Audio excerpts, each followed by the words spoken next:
मराठवाड़ा दौरे पर पहुंचे शिवसेना उभाटा प्रमुख उद्धव ठाकरे ने पैठण के नांदर गांव में किसानों से सीधे संवाद किया और कहा कि मराठवाड़ा में आई आपदा इतिहास में कभी नहीं देखी गई। उन्होंने जोर देकर कहा कि किसानों को प्रति हेक्टेयर 50,000 रुपए मुआवजा और तुरंत कर्ज माफी मिलनी चाहिए।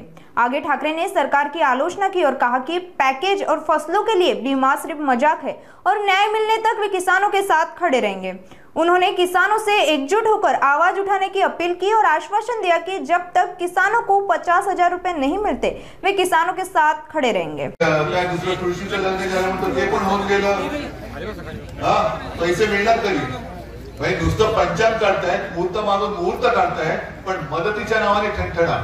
म्हणून मी तुम्हाला सांगायला आलो की आम्ही तुमच्यासाठी आहोत, पण जेव्हा आम्ही एखादा आंदोलन तुमच्यासाठी रस्त्यावर उतरू तेव्हा तुमची सोबतही लागणार आहे, तुमची साथ लागणार आहे। एक 8-15 दिवसापूर्वी छत्रपती संभाजीनगर मध्ये मोर्चा काढला होता। आता एक ठराविक मुदत, मी तर म्हणेन आम्हाला जूनची मुदत मान्य नाही, आत्ताच्या आत्ता कर्जमुक्ती करा। 50,000 रुपये हेक्टरी द्या आणि ते केलं नाही तर तुमच्या निवडणुका तुम्ही लावताय। आता निवडणूक काढून घेण्यासाठी म्हणून आज जूनचा वायदा केलेला आहे, कारण नगरपालिका परिषद यांच्या त्यांनी आचारसंहिता लावली, म्हणजे तिकडे काय बोलायचंच नाहीये। आणि मग तिकडे जिंकल्याचा आविर्भाव केला, कारण मतचोरी हा सुद्धा विषय पोहोचला की नाही तुमच्यापर्यंत। म्हणजे एकतर खोटं बोलायचं, अजित पवार तर बेधडक सांगतायत की आम्हाला जिंकायचं होतं म्हणून आम्ही कर्जमाफी बोललो, पण आम्हाला पण अडचणी आहेत। आणि तुम्ही जर हातपाय हलवा ना, कोणाला सांगताय तुम्ही? अन्नदात्याला सांगताय। जो हातपाय हलवून सुद्धा आता आपत्ती अशी आली की तो हलवणारा हात त्याला कपाळावर मारून घ्यावा लागतोय, त्याला तुम्ही सांगताय हातपाय हलव, मग तुम्ही काय हलवताय? नाही म्हणजे सरकार हलवताय ना तुम्ही, असं मला म्हणायचंय। तुम्ही असं मी वेळावर काही बोलत नाही, मी फक्त असं म्हटलं अजित पवारांना की तुम्ही सरकार हलवताय, एवढंच माझं म्हणणं होतं। पण आज तो शेतकरी हताशपणात बसलेला आहे। आज तुमचं कर्तव्य आहे की अडल्या नडल्या शेतकऱ्याला आता जर का या संकटाच्या खाईतून बाहेर काढलं नाही तर तो पुन्हा उभा कधी राहणार नाही। आणि म्हणून मी परत एकदा तुम्हाला वचन द्यायला आलेलो आहे की हे पॅकेज आता त्यांनी जाहीर केले ते तर आपल्याला मान्य नाहीच आहे, पण निदान ते जाहीर केले ते तरी द्या ना। मध्ये ते जे काय बोलले होते की खरडून गेलेल्या जमिनीला 3 का 3.5 लाख रुपये मनरेगात देणार, 3.5 लाख रुपये। आणि मी त्यांना सांगितलं की ठीक आहे, आम्ही बाकीच्या मागण्या तूर्त बाजूला ठेवतो, पण त्या 3.5 लाखातले 1 लाख रुपये तरी दिवाळीच्या आतमध्ये शेतकऱ्याच्या खात्यात टाका, बाकीचं तुमचं बघू आम्ही। पण तेही नाही, हेही नाही। मनरेगा म्हणजे तुम्ही मेहनत कराल, ते मेहनतीचे रोजगार हमी योजना आहे ती, त्यातले पैसे तुम्हाला देणार। हे असं थोतांड खोटं बोलणारं, मतचोरी करणारं, मतचोरी म्हणजे एक खोट्या थापा मारून पण मतांची चोरी आणि याद्यांमध्ये घोळ करून सुद्धा मतांची चोरी, या सरकार विरुद्ध आता आपल्याला एकवटावंच लागेल। म्हणून मी सगळ्यांना नेहमी सांगतो की तुम्ही शेतकरी म्हणून एकवटत नाही तोपर्यंत तुम्हाला कोणी न्याय देणार नाही। शेतकरी म्हणून एकवटवा, शेतकऱ्याची ताकद। अरे तुम्ही त्या मातीतनं कोंब फोडता तर शेतकरी या सरकारला पाजर नाही फोडू शकत,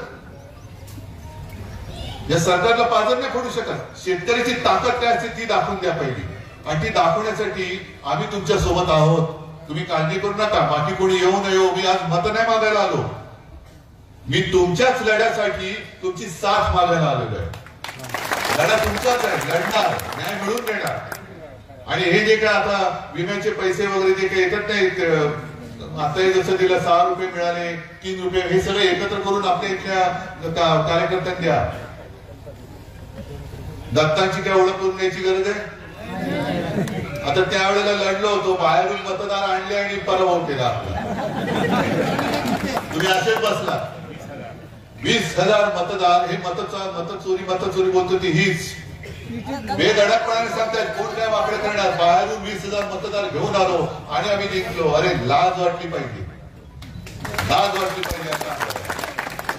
बरं आता बसल्याचं बसलाय, दे ना माझ्या शेतकऱ्याला काहीतरी दे, पण काळजी करू नका, ठीक आहे। सरकार येतं, सरकार जातं, पण तुम्ही आणि आम्ही जागच्या जागी राहतो, आम्ही तुमच्या सोबत आहोत आणि तुम्हाला न्याय मिळवून दिल्याशिवाय राहणार नाही।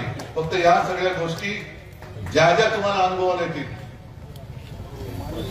हो ते आता दत्त गोरडे बोलले ना, प्रशासनाच्या सगळ्या गलथान कारभारामुळे महापूर येऊन गेला.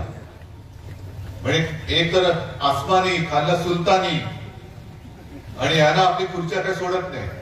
म्हणजे आज मी मराठवाड्यात फिरतोय, मुख्यमंत्री कुठे आहेत? कसे बा आहे ना बिहार मध्ये, आणि तिकडे बिहार मध्ये सांगताय की माननीय पंतप्रधानांचं सगळ्या राज्यांवरती प्रेम आहे, महाराष्ट्रावरती पण प्रेम आहे, पण सगळ्यात जास्त प्रेम पंतप्रधानांचं हे बिहारवरती आहे, हे आपल्या महाराष्ट्राचे मुख्यमंत्री सांगतात तिकडे. अशा पक्षाच्या हातात आपण आपला महाराष्ट्र दिलाय, याची जरा एक जाणीव ठेवा. यांच्याकडनं न्यायाची अपेक्षा करू नका.